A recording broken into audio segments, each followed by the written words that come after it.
Buonasera e ben ritrovati con il TG Flash di New Sicilia, di eseguiti i titoli più importanti del pomeriggio.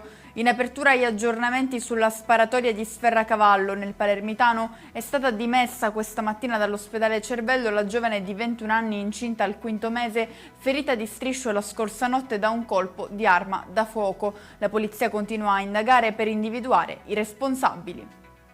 C'è un nome sul registro degli indagati per la morte del 73enne trovato senza vita in casa 2 giorni fa nelle case di comunità di Fondo Saccà a Messina. Ora i sospetti ricadono sul vicino di casa che era stato con lui fino alla sera prima del ritrovamento e che poi l'indomani ne ha segnalato il decesso.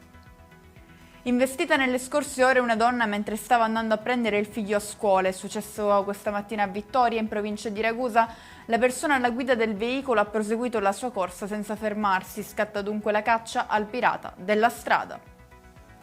Ci spostiamo all'ex Bluetech di Termini Imerese con la relazione illustrativa fornita oggi dalla società Pelligra Group all'assessore regionale alle attività produttive Edi Tamaio, che si è detto soddisfatto di quanto ricevuto. Il documento offre un quadro chiaro della situazione, ha spiegato. Chiudiamo con il meteo. Per domani si prevedono cieli sereni accompagnati da temperature stabili e poche nuvole. La Protezione Civile non ha diramato alcuna allerta meteo.